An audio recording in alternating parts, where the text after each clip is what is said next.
Person को 100 करोड़ रुपए दे दिए जाए, 100 करोड़ रुपए दे दिए जाए, तो वो उनके पास वेल्थ कौन से क्वाड्रेंट की है? लेफ्ट वाले क्वाड्रेंट की है, राइट वाले क्वाड्रेंट की है? वेल्थ उनके पास राइट वाले क्वाड्रेंट की दे दी ना, 100 करोड़ रुपए को दे दिए। तो क्या आपको लगता है कि वो बिजनेसमैन बन गए? No sir. वो इन्वेस्टर बन गए?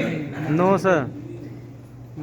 अगर पैसा दे भी दिया जाए किसी इंसान को, 1000 करोड़ भी दे दिए जाए ना, मेरी बात कान खोल करके आज ये बात सुन लेना, अगर किसी इंसान को मुफ्त में 1000 करोड़ भी दे दिए जाए ना और उसका माइंडसेट बिजनेसमैन वाला नहीं है, तो बैक टू पैपले ना करके वो दोबारा से उसी कैटेगरी के क्वाड्रेंट में आ जाएगा जहां पे वो पहले था, या उससे बदतर हो जाएगा।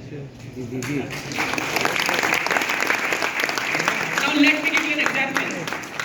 मैं डाटा को लेकर के आपके सामने बैठ रहा हूं कि डाटा बोलते हैं कि जितने भी लोगों को लॉटरीज लगती है ना, लॉटरी जितने भी लोगों को लॉटरीज लगी है अभी तक, डाटा ऐसा बोलते हैं 98% से ज्यादा लोग जो लॉटरी विनर्स होते हैं, जिनको मुफ्त में लक के थ्रू कभी पैसा मिल जाता है, लॉटरी विन कर जाते हैं, 98% लोग दोबारा से कुछ सालों के बाद उसी जगह पर वापस आ जाते हैं जहां पर उन्होंने शुरू करा था, या उससे भी बेकार सिचुएशन हो जाते हैं जहां पर वो पहले थे। जीरो। Right sir. आप लोगों ने सुना होगा इंडिया में जिनको मुआवजा ऐसे ही मुफ्त में मिल गया जमीन का, चाहे वो कितने भी बड़ी प्रॉपर्टी हो, कितना भी 500 करोड़ की प्रॉपर्टी हो, 8 से 10 साल के बाद उनकी सिचुएशन वही पहले ऐसी होगी या उससे बदतर होगी। क्यों हुई? क्योंकि उनको पैसा तो मिल गया, लेकिन उन्होंने एक चीज उनके पास नहीं है, और वो है वो बिजनेसमैन वाला माइंडसेट, इन्वेस्टर वाली सोच। है ना? हाँ सर। क्लियर हो रहा है? क्लियर। तो सारा का सारा गेम यहाँ पर माइंडसेट का है।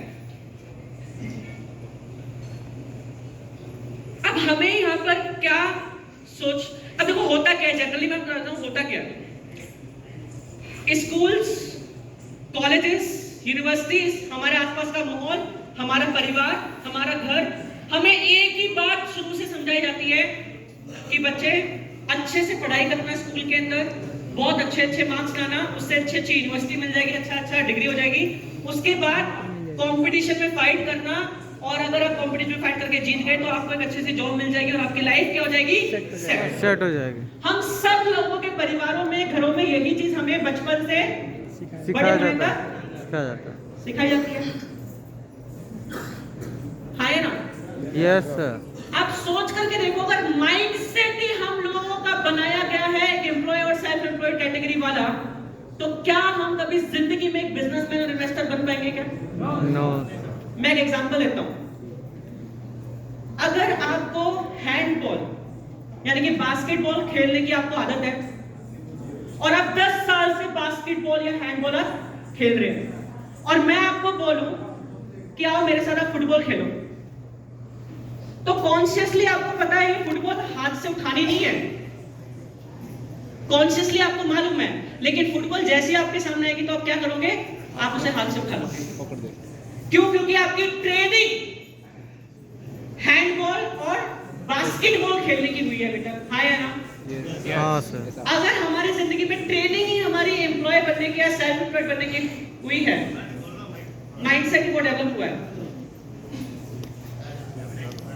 तो जब तक हम उस माइंडसेट को ब्रेक नहीं करेंगे तब तक हम बिजनेसमैन इन्वेस्टर तो नहीं बन पाएंगे। हाँ या ना? क्या मेरी बात समझ में आ रही है? क्लियर हो रही है?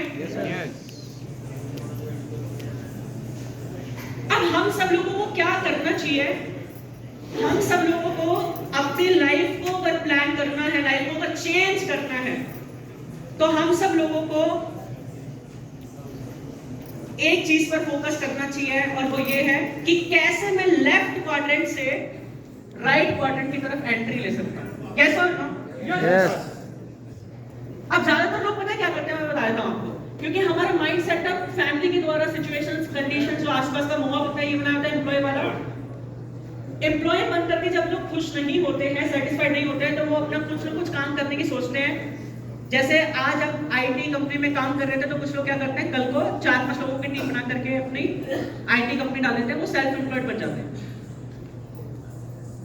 तो कुछ लोग क्या करते हैं, एम्प्लॉय से सेल्फ एम्प्लॉयड बन जाते हैं, लेकिन आने वाले कुछ समय के बाद वो दोबारा से कोई और नौकरी ढूंढ रहे होते हैं कुछ सालों के बाद, या तो वो सेल्फ एम्प्लॉयड बन के रह जाते हैं। करा तो उन्होंने शुरू इसलिए था ताकि वो बिजनेसमैन बन पाए, सोच तो उनकी ये थी, लेकिन वो सेल्फ एम्प्लॉयड में रह जाते हैं या दोबारा से वो एम्प्लॉय बन जाते हैं। क्यों? क्योंकि उनका वो माइंड से डेवलप नहीं हुआ। तो हमें हमेशा एक चीज पर ध्यान रखना चाहिए कि कैसे मैं लेफ्ट से लेकर के राइट में आ सकता हूं। यस और नो? यस। अच्छा, लेफ्ट क्वाड्रेंट से राइट क्वाड्रेंट में कैसे आ सकते हैं? इसके लिए सबसे इंपॉर्टेंट चीज है एसोसिएशन। आप कौन से ऐसे लोगों के एसोसिएशन में हो, कौन सी ऐसी लोगों की संगति में हो, एसोसिएशन में हो, जो कि बिजनेस ओनर और इन्वेस्टर वाली कैटेगरी में आता है। सबसे पहले क्वेश्चन एसोसिएशन। आप कौन से ऐसे लोगों की बुक रीड कर रहे हो जो कि आपके अंदर ऐसे विचार क्रिएट कर रही है ताकि आप बिजनेसमैन और इन्वेस्टर बन सको? आप कौन सी ऐसी एक्टिविटीज कर रहे हो जिन एक्टिविटीज से आप एक बिजनेसमैन और इन्वेस्टर बन सको?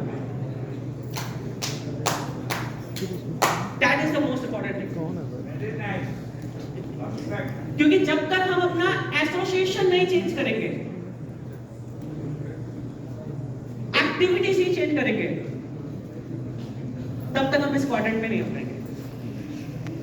तो हमें लेफ्ट क्वाड्रेंट से राइट क्वाड्रेंट में आने के लिए सबसे इंपॉर्टेंट चीज चाहिए थॉट प्रोसेस और माइंडसेट। यस और नो? यस। हमें सिर्फ एक थॉट प्रोसेस चाहिए और माइंडसेट डेवलप करना है, तब हम इस कैटेगरी में आएंगे और हम उन ऊंचाइयों पर पहुंचेंगे जो हम जिसकी कल्पना करते हैं आज।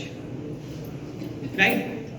ज्यादातर लोग इस इंडस्ट्री के अंदर तो आ जाते हैं ग्लोबली, लेकिन उनका माइंडसेट, जो भी मैं आगे बात कर रहा था आधे घंटे पहले, माइंडसेट क्या होता है उनका? वही एम्प्लॉय और सेल्फ एम्प्लॉयड वाला।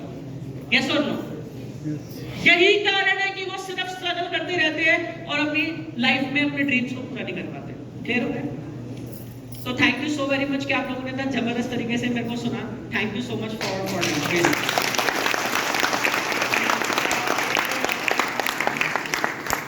तो अभी यहाँ पर एक डीजे कर लेते हैं। अच्छा वैसे ना इसके बाद, अच्छा वैसे कुछ लोगों को डीजे का बहुत था अभी। थोड़ा सा रुक जाए सब, टी की arrangements will take just 10 more minutes। हमने 12:30 का स्लैब रखा था, सो जस्ट 5 minutes और वेट कर रहे हैं आप लोग। अच्छा 10 मिनट्स है हमारे पास, या नहीं? 10 मिनट्स डांस परफॉर्मेंस है जो मैम करवाने वाली है। बाकी thank you so very much, बहुत अच्छा लगा। समझ से प्लीज बसी रहे हुए टी ब्रेक अरेंजमेंट आरंभ हुए।